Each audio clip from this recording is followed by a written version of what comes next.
Tout à l'heure, là, j'étais là-bas au fond.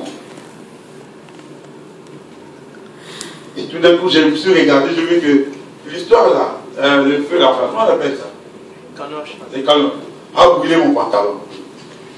Je me suis dit, et là, les gens me disent, tu ne vas plus prêcher, il faut retourner chez toi.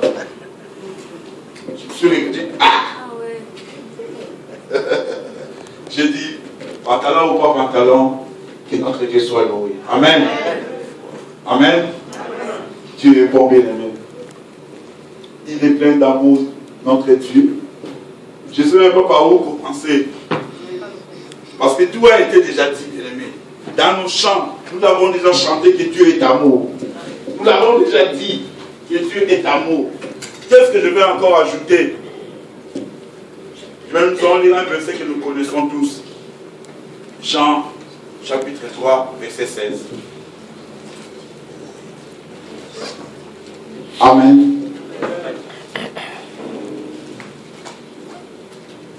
Si aujourd'hui nous sommes là, si aujourd'hui nous avons la vie, parce qu'il y a eu quelqu'un qui nous a aimés. Si aujourd'hui nous nous retrouvons en bonne santé, nous pouvons marcher, nous pouvons parler, nous pouvons discuter, comprendre, parce qu'il y a eu quelqu'un qui s'est donné pour nous. Et cette personne, c'est Jésus-Christ. Il nous a aimés avant que nous puissions naître. Il nous a aimés les premiers. Il a tout fait pour nous, bien-aimés. Aujourd'hui, tout ce que nous faisons, Dieu l'avait déjà planifié. Amen. Amen. Qui nous dit ces versets? Je sais que nous les connaissons tous. Il y a même des gens qui les connaissent par cœur. Mais on va quand même lire les versets. Il est écrit dans ma Bible. Jean chapitre 3, verset 16. Car Dieu a tant aimé le monde qu'il a donné son Fils unique, afin que quiconque croit en lui ne périsse point, mais qu'il ait la vie éternelle. Amen. Amen. Car Dieu a tant aimé le monde qu'il a donné son Fils unique. Il n'a pas donné deux fils. Je peux dire ça autrement. Parce que Dieu a aimé le monde. Parce que Dieu a donné son amour, son affection, son attachement au monde. C'est ce qui a poussé Dieu à donner son Fils. Bien-aimé, aujourd'hui on parle de l'amour. J'ai regardé, suivi les informations, on disait, ah, c'est le dimanche de Saint-Valentin. Les gens se préparaient à acheter des fleurs pour donner à leur amoureux. Mais l'amour de Dieu n'est pas seulement le 14 février.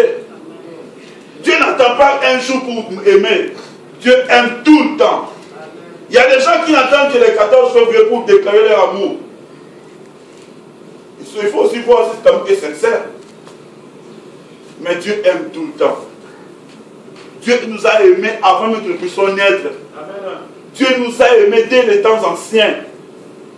Parce qu'il nous a aimés. Parce qu'il a voulu que nous soyons bien dans la vie. Il a tout planifié. La Bible dit, Dieu a tant aimé le monde. Qui est dans le monde, bien aimé? C'est toi et c'est moi. Si nous n'étions pas dans le monde ne serait pas comme il est aujourd'hui. Mais Dieu nous a aimés, bien aimés. Il a tout fait pour nous. Il nous a donné ce qui est le plus précieux pour lui. Son Fils unique. Il y a des gens qui proclament aujourd'hui l'amour. J'aime. Mais cet amour-là, comme a dit le pasteur, a un début et une fin. On a vu des gens s'aimer.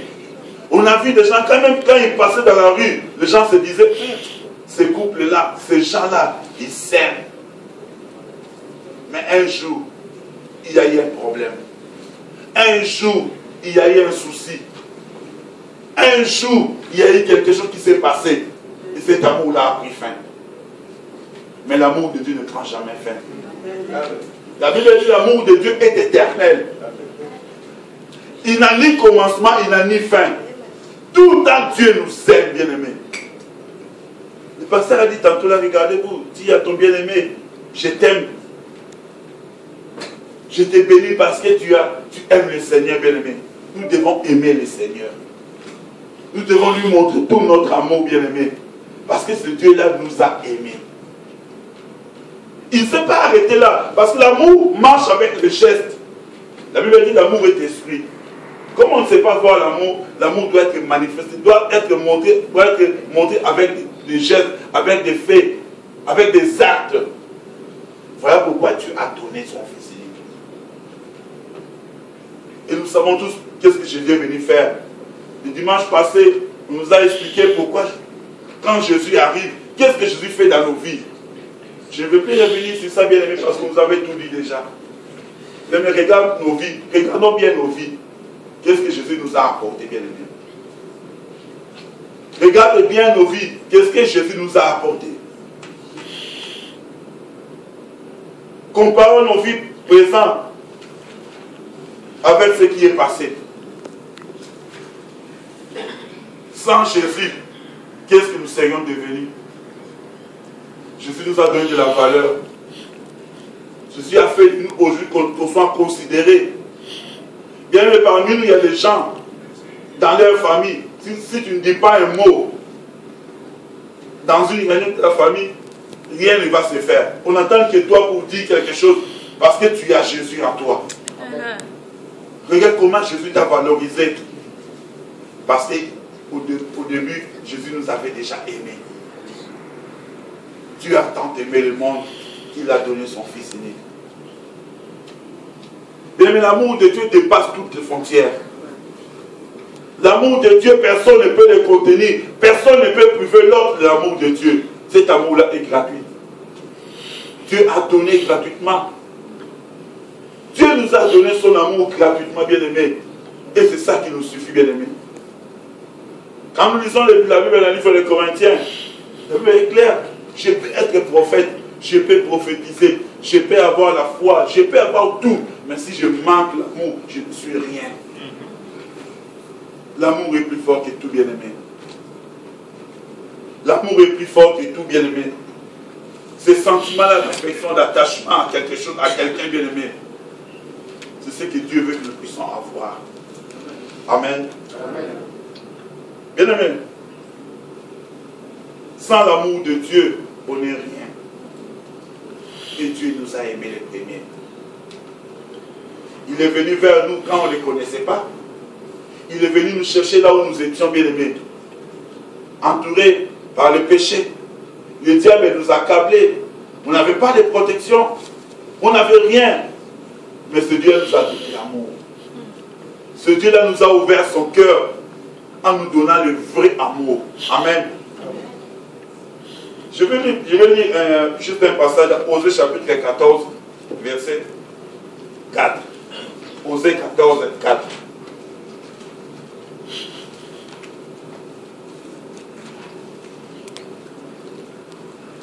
Osée chapitre 14, verset 4. Le pasteur a dit, mais moi je vais quand même les lire. Il est écrit, je réparerai leur infidélité, j'aurai pour eux un amour sincère, car ma colère s'est détournée d'eux. Je serai comme la rosée pour Israël. Par l'amour de Dieu, Dieu a voulu réparer notre infidélité. Mais nous sommes tous des pécheurs. Nous étions tous loin du Seigneur. Nous ne connaissons pas le Seigneur. Nous étions infidèles au Seigneur. Mais regarde ce que Dieu a dit. Avec son amour, il est venu réparer notre infidélité. Parce qu'il nous a donné un amour sincère. C'est vrai, moi en tant que gens proclamer l'amour sur la terre, j'aime, j'aime, j'aime.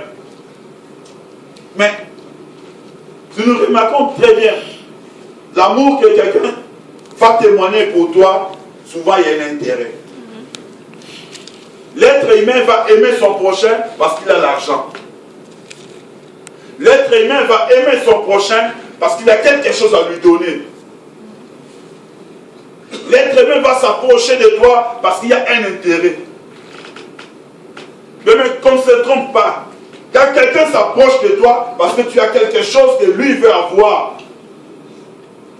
Je m'approche de toi parce que tu es intelligent. Et je vais profiter de ton intelligence. Je m'approche de toi parce que tu as quelque chose à me donner. Parce que tu as un service à me rendre. Et quand ce service finira, moi et toi, c'est fini. Je m'approche de toi parce que tu es belle. Quand cette beauté va partir, c'est fini. Combien de fois n'avons-nous pas entendu qu'un homme s'est approché d'une femme parce que la femme était belle. Et une fois la femme tombe malade et que cette beauté ne se montre, ne se manifeste plus, l'homme va chercher ailleurs. Combien de fois n'avons-nous pas entendu une femme qui s'approche d'un homme parce qu'il avait l'argent? Dès que l'homme n'a plus l'argent, la femme dit, il n'y a plus rien entre toi et moi. La femme va voir ailleurs l'intérêt. Nous les êtres humains, nous aimons parce qu'il y a un intérêt. Mais je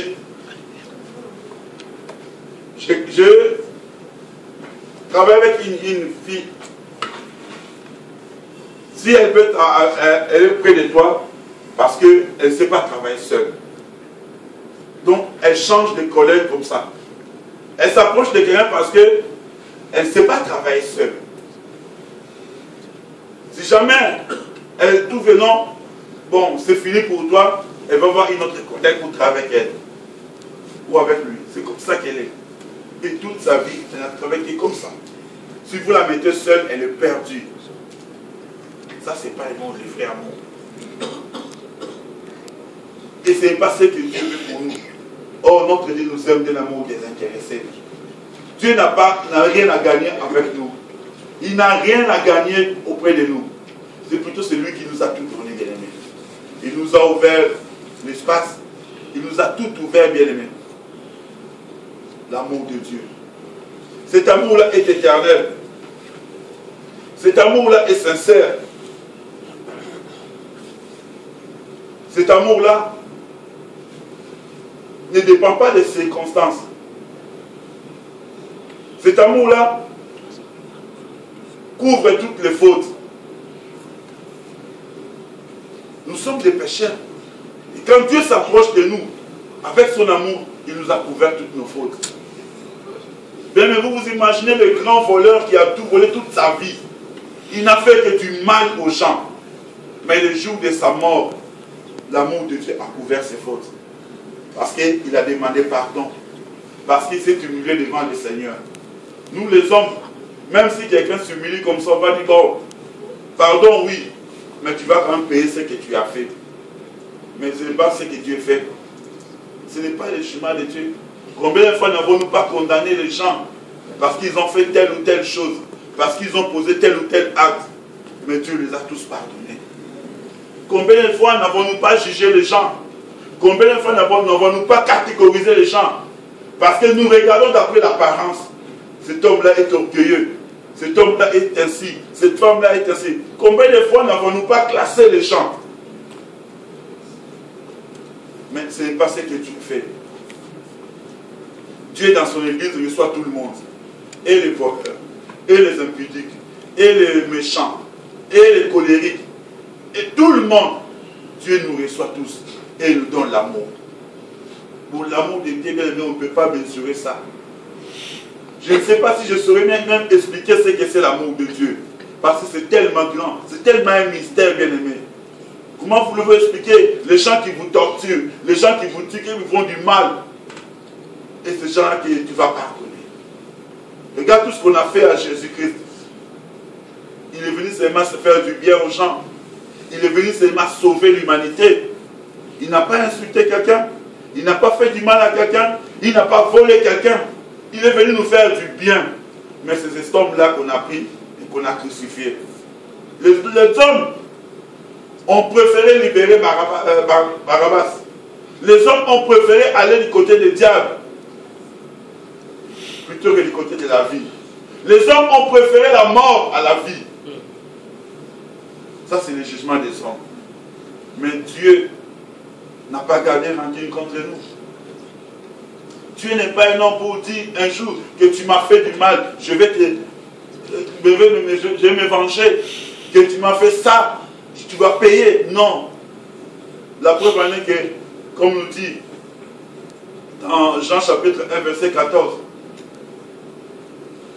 Dieu nous a fait grâce. Malgré que nous refusons peut-être de s'approcher de lui, malgré que nous continuons à faire du mal, même en venant à l'église aujourd'hui, Dieu nous fait toujours grâce. Il nous a donné un temps de grâce où nous devons comprendre là où il veut nous amener. L'amour de Dieu. Bien aimé, cet amour-là, nous devons les chercher. Tous les jours de notre vie, bien aimé, nous devons chercher l'amour de Dieu. Nous devons comprendre l'amour, c'est que c'est l'amour de Dieu qui s'est manifesté en la personne de Jésus-Christ. Amen. Amen. Dieu a répandu cet amour dans nos cœurs. Il nous a donné cet amour, bien aimé, pour qu'un jour qu'on ne dise pas, non, j'ai manqué l'amour. Mais j'ai vu des gens manquer l'amour de leurs parents. En grandissant, il a même appelé son père, c'est mon géniteur. Ce n'est pas mon père, c'est mon géniteur. Des gens qui ont manqué l'amour de leur mère. Parce que quand il était né, sa maman l'avait abandonné. Mais Dieu n'abandonne jamais. Bien, mais les hommes nous abandonneront. Et nous aussi, peut-être nous abandonnerons les hommes. Nous ferons du mal aux gens. Mais Dieu ne nous fera jamais du mal. Même s'il permet le malheur dans nos vies, c'est pour nous corriger, c'est pour notre bien. Et la Bible le dit. Même si Dieu permet quelque chose que toi, aujourd'hui, moi, je trouve que c'est mal. C'est un malheur pour moi. Mais en vérité, ce n'est pas un malheur.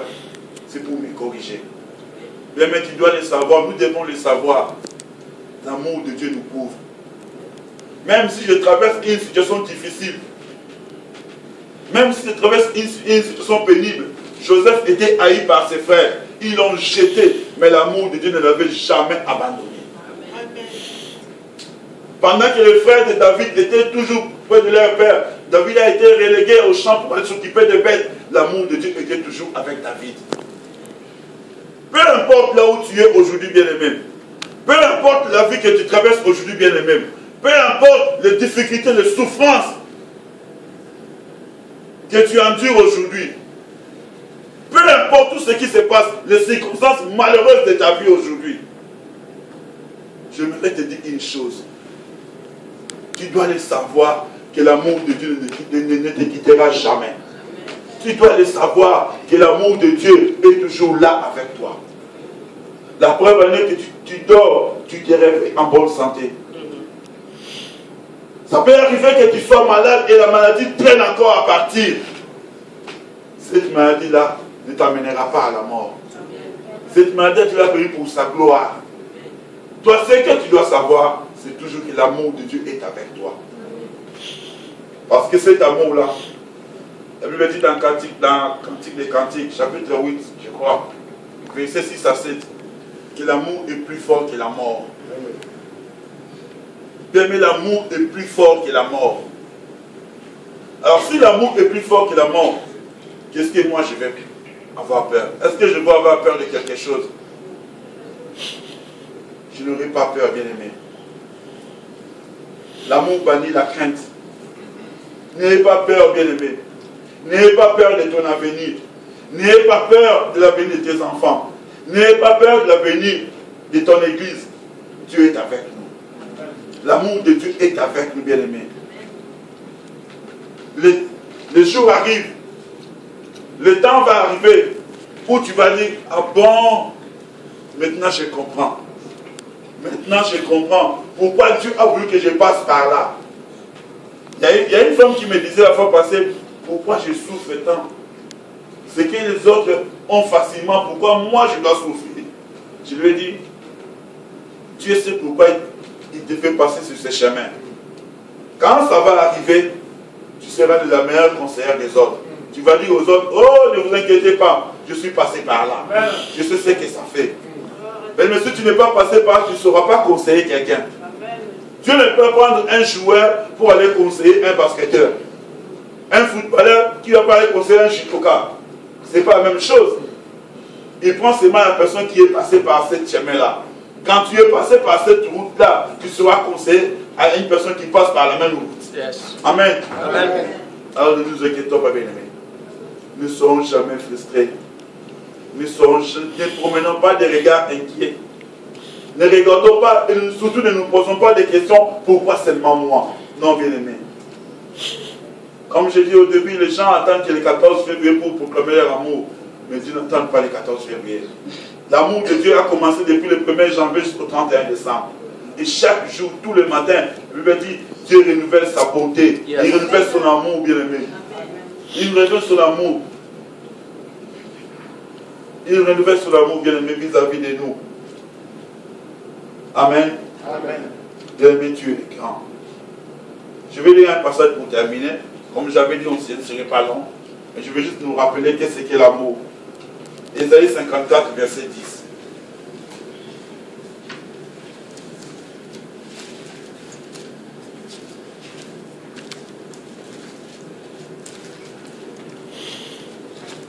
Ésaïe chapitre 54, verset 10.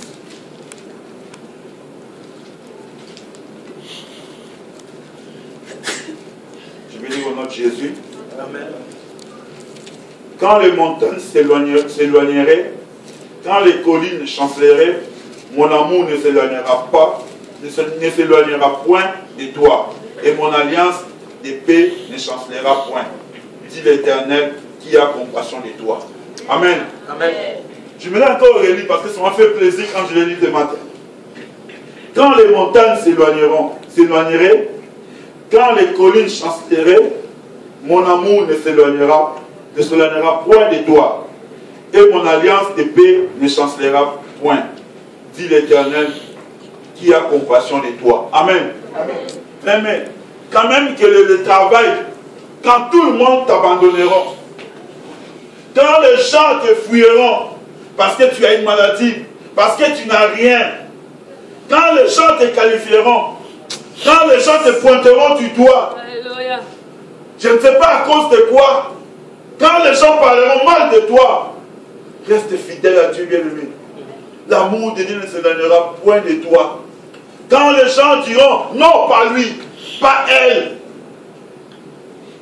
quand les circonstances ne te seront pas favorables, quand les choses seront difficiles pour toi, tu dois savoir une chose, que tu n'es pas seul. L'amour de Dieu est avec toi. Même quand les gens disent, même quand les gens parlent, bien-aimé, il n'y a que la parole de Dieu qui reste pour toujours. La parole des hommes s'envole. Mais la parole de Dieu reste, bien-aimé. Et c'est cette parole qui a créé le monde. Amen. Amen. Quand les montagnes s'éloigneront, quand les collines chancelleront, mais c'est pour dire que tout sera basculé. Tout ce que nous voyons ici, il y aura un bouleversement tôt ou tard. Et quand ce bouleversement arrivera, bien aimé, l'amour de Dieu restera intact. La Bible dit même, la foi finira un jour, les prophéties finiront, les parler en langue partiront, mais l'amour restera. C'est la qualité que nous devons tous avoir, bien aimé, celui d'aimer. Nous devons apprendre à aimer, bien aimé.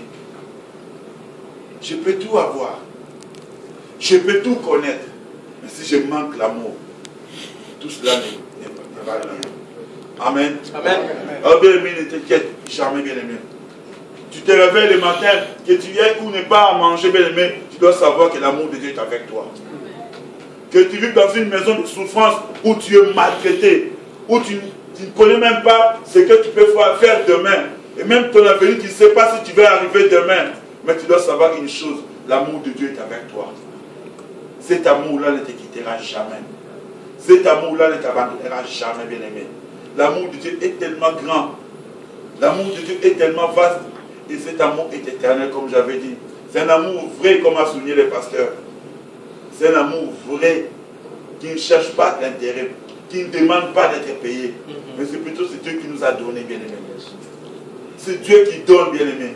Amen. Amen, amen. Comme j'avais dit, bien-aimé, je ne sais pas si je vais arriver un jour à définir l'amour de Dieu. Nous ne savons pas si on peut arriver un jour à définir qu'est-ce qu'est l'amour de Dieu.